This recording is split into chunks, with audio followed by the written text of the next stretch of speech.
याद रखना, अगर भगवान की कृपा नहीं होगी तो एयर कंडीशन कमरे में डंलप के बिछौने पर पड़े पड़े रात्रि भर करवट बदलते रह जाओगे। शांति कभी भी पैसे से मिलने वाली। और अगर इसी दो चीज को, शांति और मौत को, भगवान ने अपने पास न रखा होता तो भागीपुर के सुधी श्रोताओं ईमानदारी से बताना, लोगों को भगवान की जरूरत पड़ती क्या? लेकिन दो चीज उसने अपने पास रख लिया, एक मौत, दूसरी शांति। अरबों की संपत्ति भरी पड़ी हो, लेकिन अगर उसकी कृपा नहीं है तो उपभोग का आपको सुख मिलने वाला नहीं है। तो बात विषयांतर न हो, निवेदन ये कर रहा था कि भगवत कथा सुनने के बाद मुझे आत्मिक शांति मिलती है, मेरे अनंत जन्मों के पाप की परिसमाप्ति होती है। लेकिन भगवान की कथा सुनने के बाद हमें आपको जीवन में जीने की कला भी मालूम होती है। धरती पर आए हैं तो जिए कैसे, अब मरना हो तो मरे कैसे। जीवन जीने की कला और मरने की प्रक्रिया को समझाने के लिए ही सत्संग का समायोजन किया जाता है। तो हनुमान जी महाराज की कथा सुनने के बाद मेरे पाप मिटेंगे, मन में शांति मिलेगी। आध्यात्मिक पक्ष है, पर भौतिक पक्ष क्या है? हनुमान जी महाराज ने अपने जीवन में कोई भी ऐसा काम नहीं था जो न किए हो। यहाँ तक कि बाबा तुलसी ने, यहाँ पर लोग बैठे होंगे, हमारे यहाँ मानस जगत के आध्यात्मिक शैली के मिर्जापुर जनपद के एक बड़े उद्भट विद्वान हुए। अगर उनके बारे में मैं ये कह दूं कि न भूतो न भविष्यति, वेद शास्त्र के विद्वान उनसे ज्यादा लोग थे, हैं, हो सकते हैं, लेकिन मानस की अर्धालुओं पर जितनी गहराई से उस महापुरुष ने चिंतन किया, अभी तक मेरी दृष्टि में मैंने भी रामायण से संबंधित लगभग सारे ग्रंथों को देखा, पढ़ा, सुना होगा जहां तक मेरी पहुंच है।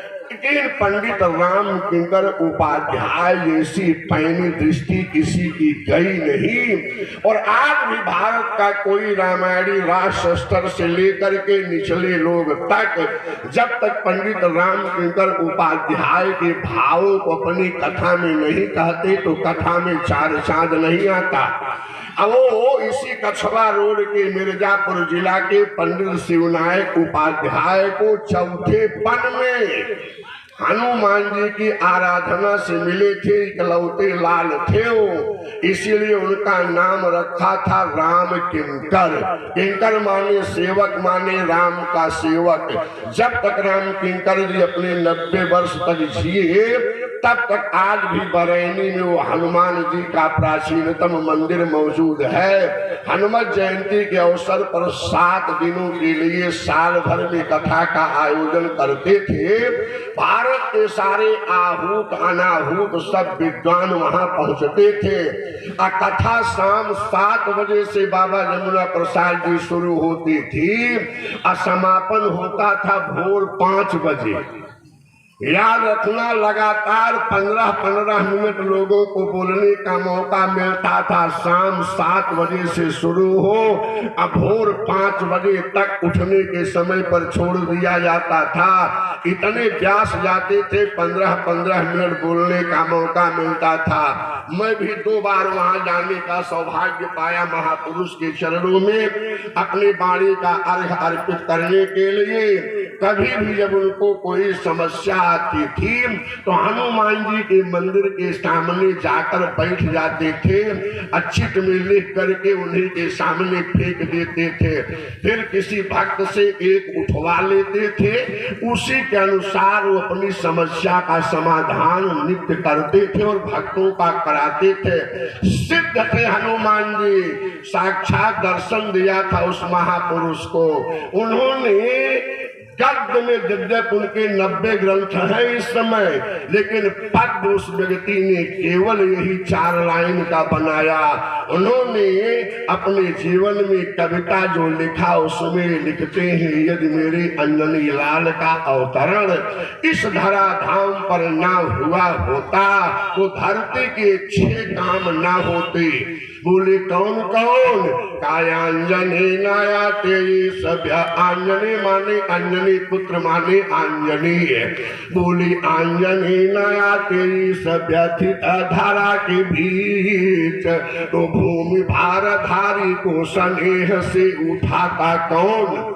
यदि अंजनी लाल का अवतरण न हुआ होता तो भूमि भार धारी माने भूमि के भार को धारण करने वाले शेषावतार लक्ष्मण मेघनाद के बाण से आहत लंका के रणांगण में मूर्छित लक्ष्मण को सुखेन ने देखने के बाद यह बता दिया, यदि सूर्योदय के पहले 60 लाख योजन की दूरी तय करके द्रोणाचल पर्वत से दवा ना आ गई तो लक्ष्मण का प्राण चला जाएगा। ध्यान से सुनना, दूरी है 60 लाख योजन की, शर्त है सूर्योदय के पहले। घटना घटी है लगभग शाम को, अब इतने समय के अंदर 60 लाख की दूरी जाना, 60 लाख वापस आना। अब मूर्छित लक्ष्मण को द्रोणाचल पर्वत से दवा ले आकर जिलाना। जब चारों तरफ श्री राम की निगाह गई तो रामा दल में हमारे पराक्रम के प्रयागराज पवन पुत्र अनंत बलवंत संत हनुमंत को छोड़ करके और यह कोई काम करने को तैयार नहीं हुआ। याद रखना, उस समय रामा दल में यदि हनुमान जी ना होते तो लक्ष्मण का प्राण बचना असंभव था। इसीलिए हनुमान जी के 12 नाम है हमारे शास्त्रों में, और उस 12 नाम में एक नाम यह भी जुड़ गया, लक्ष्मण प्राण दाता चा। लक्ष्मण के प्राण के ये देने वाले हैं। 12 नाम में एक नाम यह भी है, और आप केवल इतना ही पढ़ते हो लक्ष्मण प्राण दाता चा। अब मैं कहा करता हूँ शायद लक्ष्मण को ही हनुमान जी ने नहीं बचाया। आपने तीसरे चौथे दिन की कथा में जो रहे होंगे, मैं समझता हूँ पप्पू जी के अलावा तो कोई 9 दिन नहीं रहा। सब बदल बदल के जायका लेकर 1-2 दिन आए गए, फिर गए आए। इसलिए जो व्यक्ति शुरू से लेकर अंत तक कथा नहीं सुनता उसको बहुत सी चीजें अधूरी रह जाती हैं, मन मस्तिष्क में बात बैठती नहीं। मैंने निवेदन किया था, अंजनी लाल जब दवा लेकर के आ रहे थे तो नंदीग्राम में विरहानंद में विलीन अपनी पावन पलग पावड़े बिछाए हुए प्रेमावतार कुमार भैया भरत अयोध्या की रक्षा में सन्नद्ध थे।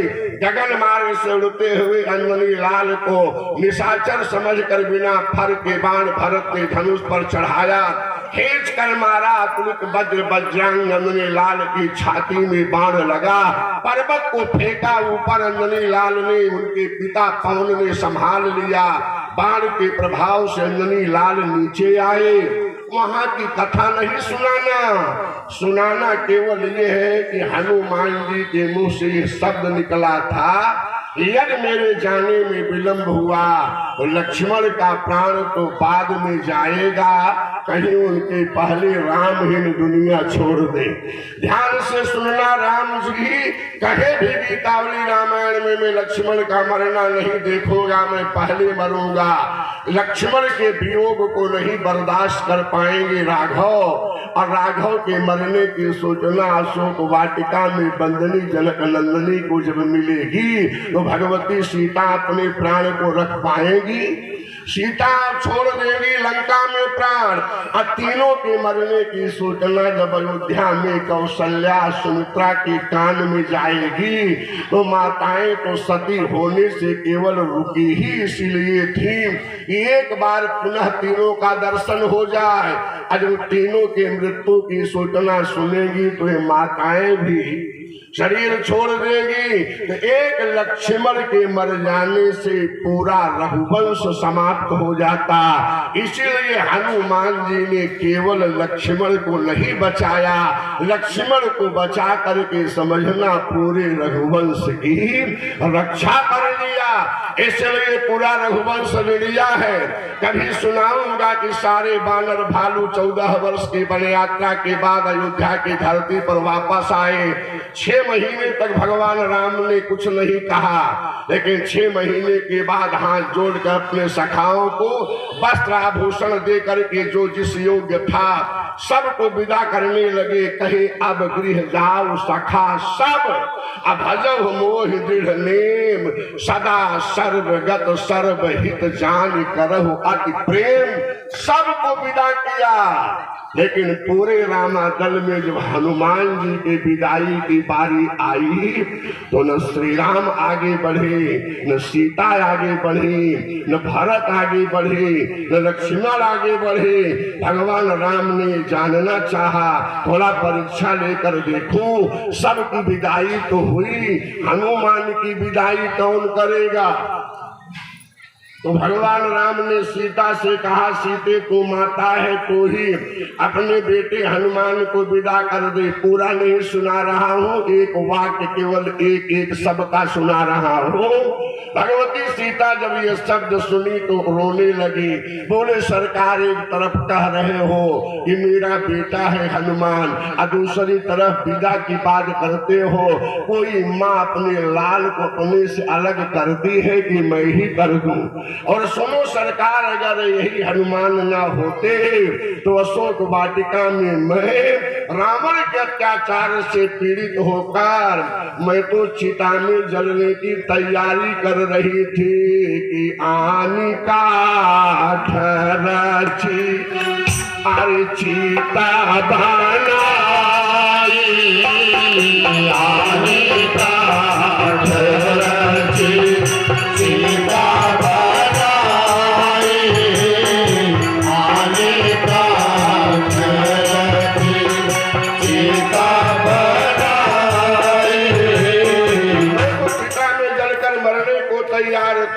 लेकिन खोजते खोजते यही हनुमान पहुंच गए।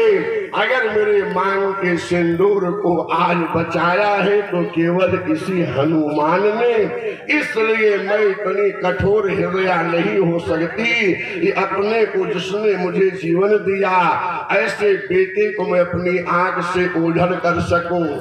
और तब ध्यान से सुनना, भैया भरत से किसी ने कहा आप विदा कर दो, तो भरत ने कहा केवल माता सीता के ही प्राण को थोड़ी बचाया हनुमान ने।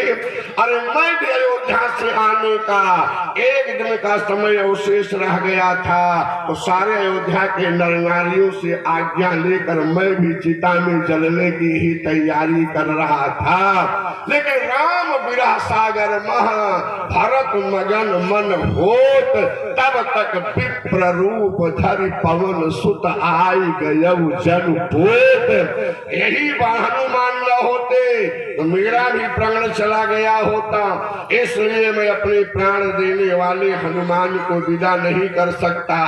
सीता इनकार कर दी, भरत जी इनकार कर दिए, तो भगवान राम ने कहा लक्ष्मण तुम विदा कर दो।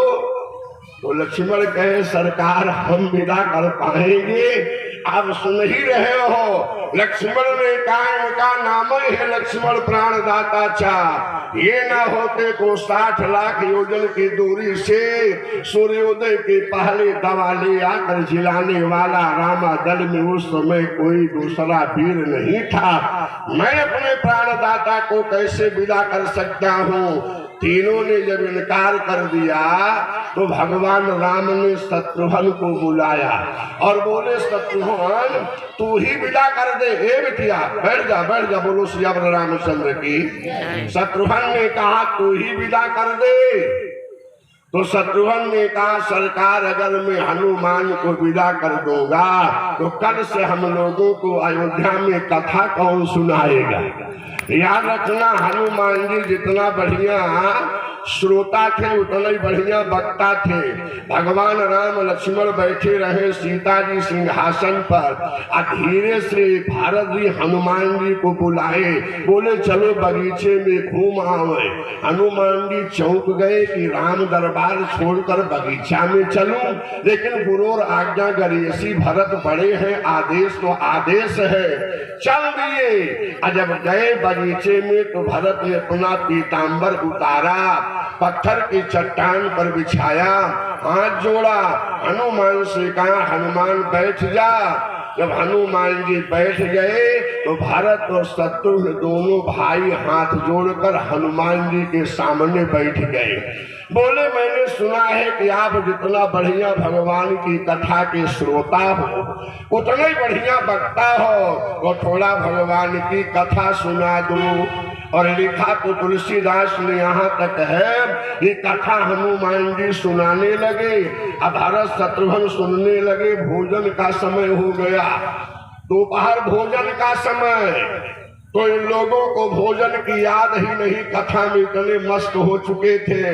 लेकिन जब ढूंढा जाने लगा ये दोनों कहाँ हैं, भरत शत्रुघ्न हनुमान, अयोध्या के नर नारी ढूंढते हुए आए तो बगीचे में हनुमान जी कथा सुना रहे हैं, भरत शत्रुघ्न हाथ जोड़कर सुन रहे हैं। जब हनुमान जी कहा अब टाइम हो गया, उठ रहा हूँ, दौड़ के भरत चरण पकड़ ले, ना हनुमान अभी मन नहीं भरा, थोड़ा और सुनाओ। याद रखना यह दृश्य बाबा तुलसी ने अपने हृदय की आंखों से देखा और लिख क्या रहे हैं का भारत शत्रुघ्न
बहुर बहुर माने बार बार, बहुर बहुर कर विनय, बार बार विनती करे हनुमान अभी मन नहीं भरा, थोड़ा और सुना दो।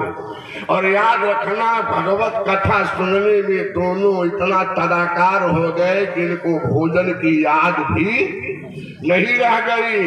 इसलिए हमारे यहाँ दो शब्द है माता और बंधुओं, एक है भोजन और दूसरा है भाजन।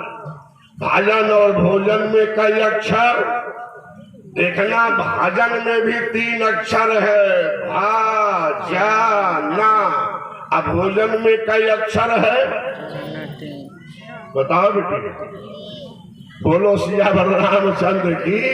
3 अक्षर है, लेकिन दोनों में अक्षर एक होते हुए भी कुछ अंतर है कि नहीं है?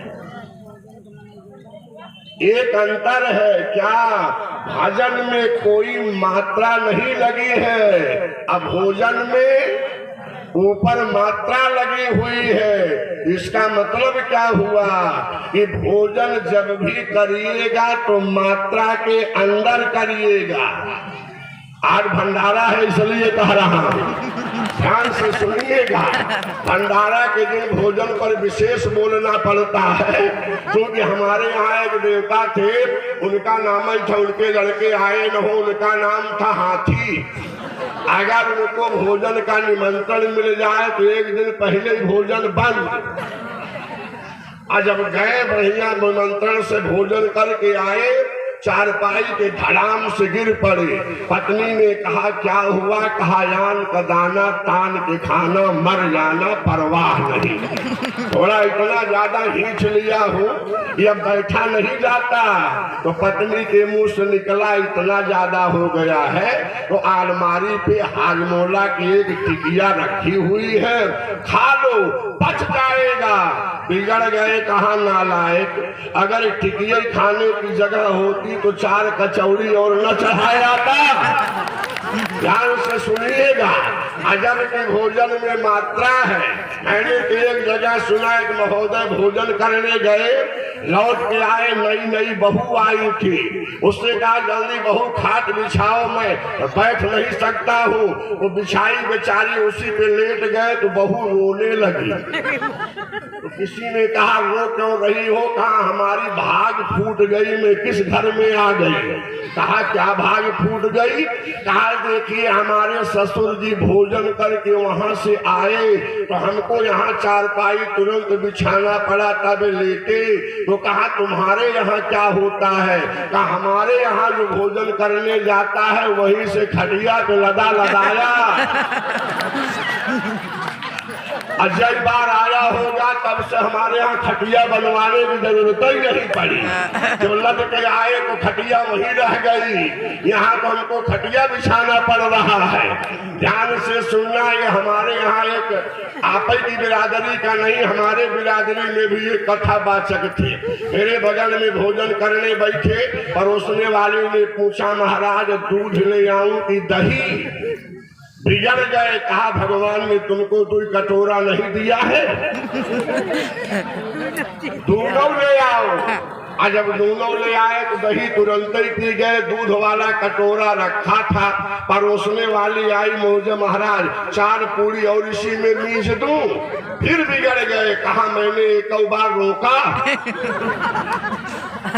और जब रोकते रोकते वो 40 पूरी रगड़ डाला तो हम बगल में बैठे थे, हमने कहा महाराज 40 पूरी पहुंच गए हो, बीच में 1 बार पानी तो पी लिया करो। उन्होंने कहा दिनेश जी जब बीच आवे तब तो पी लूं। तो हमने कहा जब स्टार्टिंग अभी है तो फिनिशिंग कहाँ होगी भगवान नहीं जाने। पर याद रखना हमारे यहाँ भोजन में मात्रा लगी है। भोजन जब भी करिएगा तो मात्रा के अंदर करिएगा, लिमिट के अंदर करिएगा, सीमा के अंदर करिएगा। अब भजन में कोई मात्रा नहीं। सुबह शाम सोते जागते उठते बैठते खाते पीते 24 घंटा राम राम राम राम का भजन करो, उसकी कोई सीमा नहीं। पर भोजन की सीमा है, भजन की कोई सीमा नहीं है। हम आप उल्टा करते हैं, भोजन बिना सीमा के करेंगे। अभी पूछो भजन, अरे पंडित जी घर गृहस्थी के जंजाल से कहाँ फुर्सत मिलती है। सुबह शाम 2-4 मिनट भगवान को अगरबत्ती, भजन के नाम पे 2-4 मिनट। अब भोजन के नाम पर सुबह से लेटर बॉक्स खाली है, बिलटी से शुरू होता है 11 बजे तक चलता है। पर याद रखना भोजन और भजन में हमारे इतना बढ़िया शब्द बनाया, शब्द से संकेत दिया कि भोजन जब भी करिएगा तो ऊपर मात्रा लगी है, मात्रा के अंदर करना। और भजन में कोई मात्रा नहीं, ये निर्बाध गति से 24 घंटा करना। अच्छा मैं क्या सुना रहा था जो यहाँ चला आया? अब देखो सब भोजन में इतना मस्त हो गए कि कथा का वो सुन रहा है। बोलो सियावर रामचंद्र की।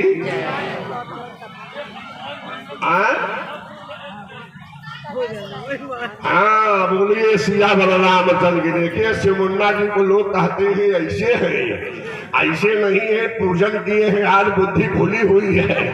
तो ध्यान से सुनिएगा, कितना बढ़िया बात है, मन नहीं भर रहा है। तुलसीदास जी ने लिखा, बार बार कह रहे हैं और सुनाओ और सुनाओ। संसार की अगर एक बार कोई चर्चा आपके कान में कोई डाल दे, फिर दोबारा वही सुनाने लगे, तो आपके मुंह से निकलेगा अरे अर्थात करो यार, कई बार कान भर गया, वही बात दोहराते दोहराते। लेकिन आज तक इसमें से कोई कहा वही राम सीता आना जाना दशरथ के बेटे, आज तक कोई कहा? इसलिए क्यों नहीं कहा? यही संसार और राम की चर्चा में अंतर है। कहा रामो चरित जे अरे सुनता आघारी, राम चरित जे सुनता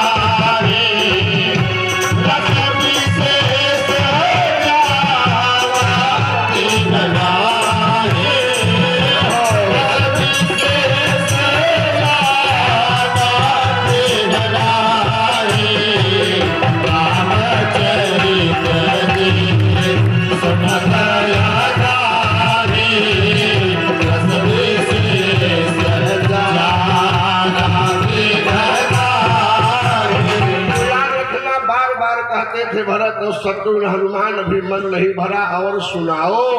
तो ये नित्य का काम था हनुमान जी को कथा सुनाना। जब भगवान राम ने शत्रुघ्न से कहा आप इनको विदा कर दो, तो शत्रुघ्न ने कहा सरकार मैं विदा कर दूंगा तो कल से हम लोगों को कथा सुनाने वाला कोई नहीं बचेगा, इसलिए मैं नहीं विदा कर सकता। तो चारों ने मिल करके कहा हे राघव, हम लोगों से बार बार कहते हो विदा कर दो विदा कर दो, आप ही क्यों नहीं विदा कर देते हो? तो भगवान राम ने कहा लिख कर दे चुका हूँ हनुमान से, मैं तेरा ऋणिया हूँ। कब सेवा बस भयो कलेवड़ो कहे पवन सुत आऊ, देवे कौन कछुक ऋणिया हूँ, धनिक तू पत्र लिखाओ। तो मेरा धनी है, मैं तेरा ऋणिया हूँ, पूरा रघुवंश हनुमान का ऋणिया है बंधुओं। इसलिए सबने इनकार कर दिया। इसी को बड़े सरल भाषा में किसी कवि ने एक दो नाम तो छूट गया पर चार नाम लेता है। जब भगवती सीता से कहा तू विदा करो, तो उन्होंने कहा सरकार मैं नहीं विदा कर पाऊंगी। क्यों? कहा मैं कौशल्या सास से बताई। भरत से पूछा गया आप विदा करो, तो उन्होंने भी बताया। और जब लक्ष्मण से पूछा गया तो उन्होंने क्या बताया, और जब राम से पूछा गया तो राम ने क्या बताया। इस भाव को एक कवि ने दूसरे ढंग से कहा, बोले बार बार लखन अरे सुमित्रा से बखानई मातु, यही हनुमान मेरे प्राण के बचैया है। अब भरत लजात सकुचात कहीं कह कही सो, यही उपकारी मेरे बाण के खेवैया है। बोले कौशल्या के पाय पड़ी कहीं मातु जानकी जो, यही मेरे मान के सिंदूर के बचैया है। राम कहीं रावण सो संग्राम महासागर में, डूबती मेरी नाव के चतुर खेवैया है। राम रावण में लंका के रंगन मेरी डूबती हुई नाव के ही उबारने वाले हैं, इसलिए मैं भी नहीं विदा कर सकता। तो फिर घुमा करके वहां आइए। पंडित राम किंकर उपाध्याय ने पहली पंक्ति लिखा, यदि अंजलि लाल का अवतरण धरा धाम पर न हुआ होता तो सूर्योदय के पहले 60 लाख योजन की दूरी तय करके धूड़ाचल पर्वत से दवा ले आकर के लक्ष्मण को जिलाने वाला रामा दल में उनके अलावा और कोई दूसरा वीर नहीं था। ये पहला काम। अब दूसरा सुनना, जब छवो नहीं गिना पाऊंगा, अगर आधा घंटा गिना होगा तो भी 3 घंटा लगेगा। बोलिए सिया बलरामचंद्र की। तो अंजनी न आते इस व्यथित धारा के बीच, तो भूमि भारधारी को स्नेह से उठाता कौन, कौन लांघ पाता उस प्रबल पयोनिधि को। यजंजनी लाल ना होते 400 कोस का समुद्र था। और आपने किष्किंधा कांड में पढ़ा होगा, जब यह लगा कि भगवती सीता समुद्र के उस पार है, जो नांगई सत जोजन सागर करई सो राम काज मत यागर। जो 7 जोजन सबको 400 कोस के, एक योजन में 4 कोस, और 7 जोजन माने 100 योजन, 100 चौका 400 कोस के समुद्र को जो लांघेगा वही राम का कार्य कर पाएगा।